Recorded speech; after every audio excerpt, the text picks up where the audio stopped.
Today, we're digging into something pretty different. We're looking at timeless principles for resilience, for purpose, especially when it comes to trading. And we're drawing them from the ancient prophets. Yeah, you heard that right. We're going to explore how you can maintain your integrity when you're deep in the chaos of the market, a place that can honestly feel a lot like a foreign land. So let's see how these ancient stories can really guide us today. This quote, it's about the prophet Daniel, and it's really our starting point. Just think about that for a second. How do you stay true to your plan, to your principles, to who you are, in an environment that is constantly pushing you to compromise? See, for a trader, that hostile foreign environment, that is the market. That's our Babylon. So this is where our journey really begins. It starts by understanding our place in the market. Let's be honest, it's rarely the place we would have designed for ourselves, but it's where we have to operate. So the question becomes, how do we find our purpose when we feel like we're basically in exile? Okay, so this lays out the central tension perfectly. On one side, you've got Jerusalem. That's your ideal trading plan, your system, your discipline, everything in its right place. But on the other side, you have Babylon, the chaotic, unpredictable, and often hostile reality of the live market. We have to learn to work not in the perfect temple we designed in our heads, but in the foreign court where we actually find ourselves. You know, a calling isn't something you ever really feel ready for. It has a habit of showing up long before you think you have the skills or the capital or the experience. It's like a preordained appointment. This idea, which comes from the prophet Jeremiah, is just so crucial for any trader who feels like they're not quite there yet. And here's the proof. All those classic objections we tell ourselves. Oh, my account is too small. I just don't have enough experience. I'm not ready for this. Those are the exact objections that get overruled by the calling itself.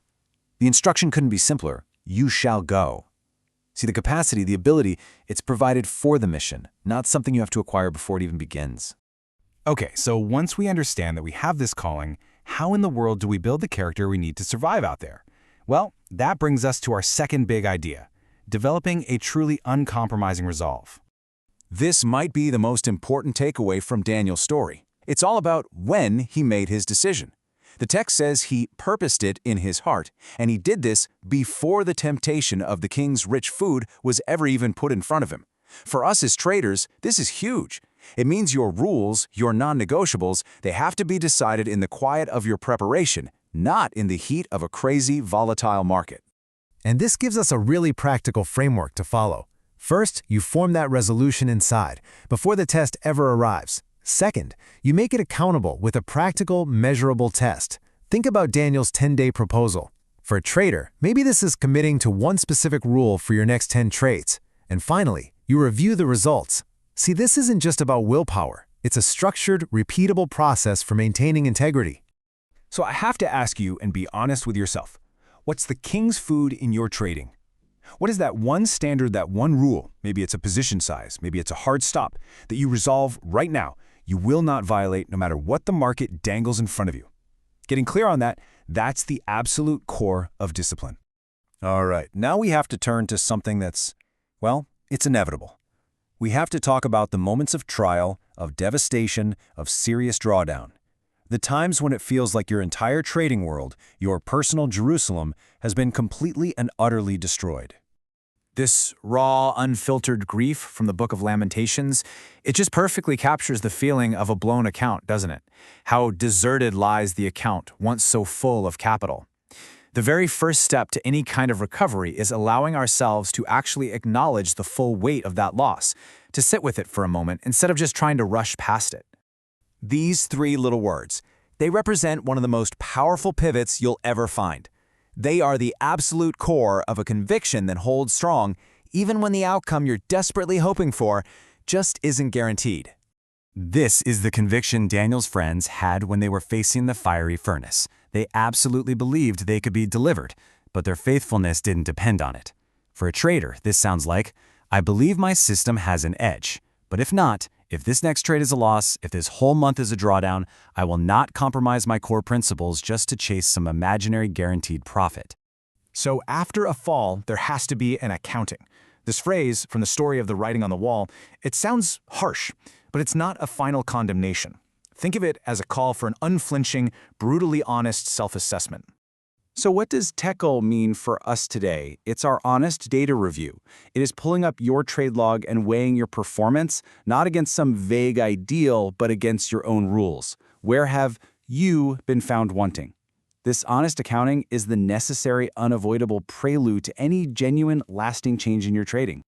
And it's from that honest accounting that we can begin the final act, the turn from devastation toward a deeper, more resilient kind of restoration. This is all about finding hope, not in some kind of wishful thinking, but right there in the middle of the ruins. This really gets to the true nature of hope, doesn't it? It's not this fuzzy feeling that just magically shows up once your account balance starts to recover. As we see in Lamentations, real hope is an active choice. It's a deliberate active recall, where you bring foundational truths to mind precisely when your current reality feels the most bleak. And this is what we're called to recall, that mercies are new every single morning. For a trader, this means each session, each day, begins fresh.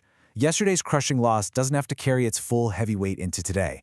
Now, this isn't about forgetting what happened. It's about deliberately focusing on the foundation that's still standing, even when the rest of the structure has completely collapsed. The prophet Ezekiel was faced with a valley of dry bones, a scene of total devastation. And every single trader who has ever faced a catastrophic loss has asked this exact same question. Can this thing be rebuilt? Can my discipline, my confidence, my capital, can it actually be recovered from this? Ezekiel's answer here is just so profound in its honesty. He doesn't try to manufacture some false certainty. He doesn't say, oh yeah, for sure. Instead, he defers to a knowledge that's greater than his own. And it's this posture, one that holds on to hope without denying the severity of the situation, that allows for genuine restoration to even begin. And here's the beautiful part. The end result isn't just getting back to where you were. Isaiah 61 promises something called the Great Exchange. The ashes of your blown account, the mourning over your failure, all of that becomes the raw material for something better, something new. A faint spirit is literally replaced with a garment of praise. The outcome isn't just recovery, it's a total upward transformation. After a long, faithful career in Babylon, through every single trial and every triumph, this was the final instruction given to Daniel. And it's not some spectacular, flashy command. It's a quiet, enduring one. Go your way, the specific path that is uniquely yours, and go till the end. So we end with this. This ancient charge becomes a deeply personal question for each of us to answer. As a trader, what is the specific way that is yours? What does that look like? And what will it take for you to walk that path faithfully all the way to the end?